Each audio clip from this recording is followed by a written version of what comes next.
Dorothea Hendricks here, your coach in presentation skills and public speaking. Not too long ago, I was reading an article about Mikhail Kingsbury. Mikhail Kingsbury, who's broken all records, all the world records, and is the most accomplished mogul specialist in all of history. An amazing, amazing young man. I was also reading that when he was 9 years old, he was watching the 2002 Olympics, and he was watching as people were walking onto the podium and claiming the gold. And that when he was 9 years old, he took a piece of paper, and what he did with a pencil, he drew the Olympic rings. And he wrote on that piece of paper under the Olympic rings, "I will win. I will win."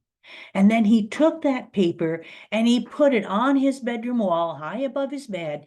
And every day, or every morning when he woke up, he looked at that, and it was an affirmation of the goal that he had for himself. He was on his way to winning the Olympic gold, which he did in 2018. And along the way, just medal after medal after medal. An amazing man. In another article I was reading where somebody had asked him, a reporter asked him, well, there are so many people here vying to get on that podium for the gold. And Kingsbury said, well, out of the top 20 Olympians, anyone can maybe win that gold. What it is, it's a mental game. A mental game. Now, I think this is interesting because many of these people, they have the people that are aspiring in sports and go on to win Olympic gold, they have sports psychologists at their back. They have people help them. And in this mental game, to reprogram, repurpose their mind toward the win. Now, maybe I don't have a sports psychologist at my back. Maybe you don't either.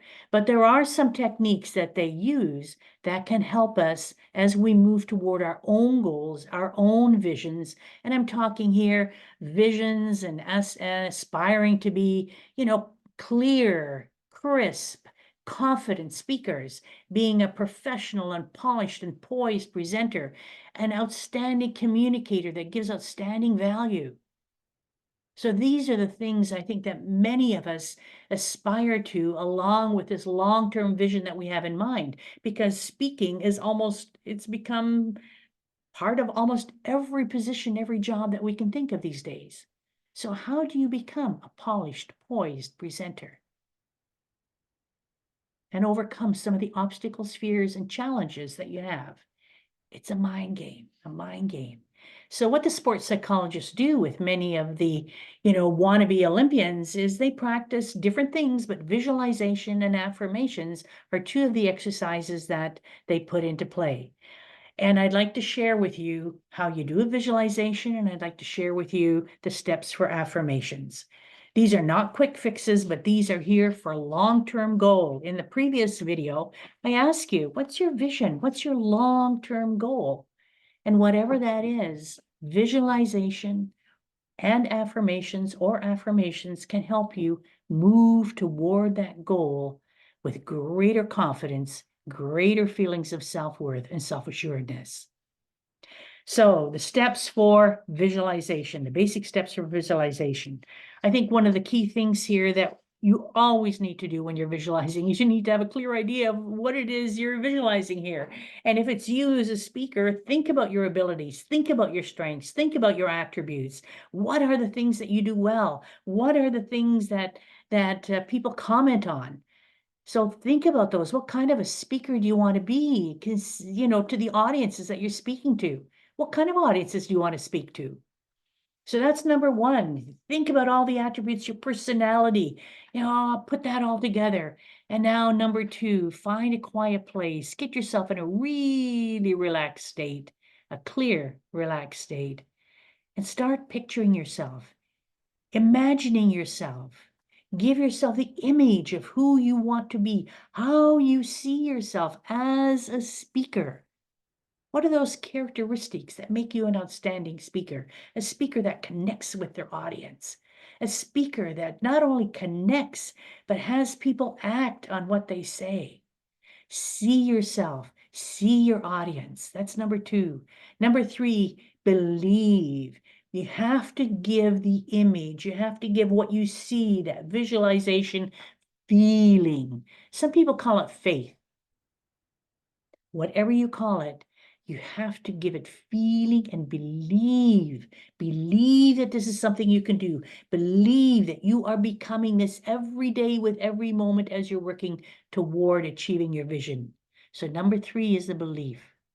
Number 4 is the focus. And we focus gently. We don't want to grab at something, but we focus on it gently. And number 5, we do it consistently. Consistently with that image, with that picture, that imaging that we've got of ourselves being this professional, eloquent, compelling presenter.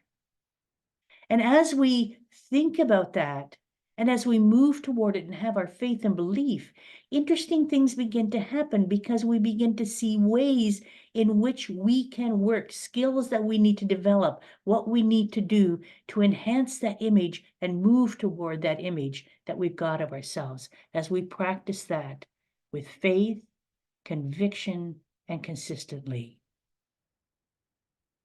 And it takes practice.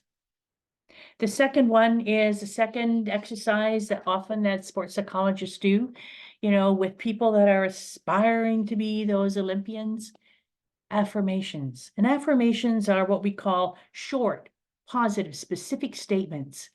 You can speak them to yourself. You can write them and then say them to yourself, which is something that I like doing. I like writing and then reading them out loud to myself. Some people record them and then listen to themselves, or you can do all of them together. Here are 6 steps for developing affirmations. Number 1, make your affirmation very specific.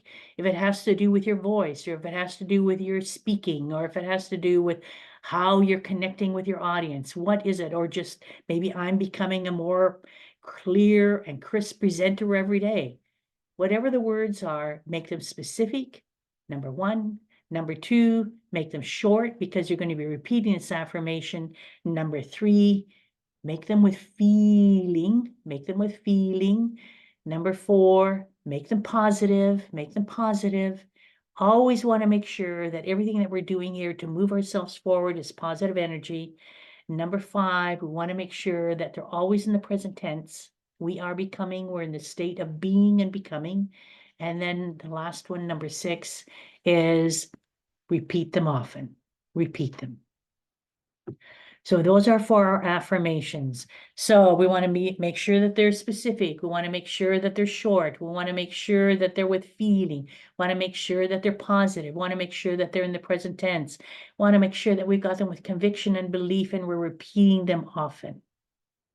Now, what happens if you're not used to doing positive affirmations or not used to visualizing, seeing yourself moving forward in the positive, and you are accustomed to often having negative thoughts take over, worry, stress, fear, anxiety, you will have thoughts that will pop up that will say, no, you can't, no, you can't, no, you're not, no, you're not.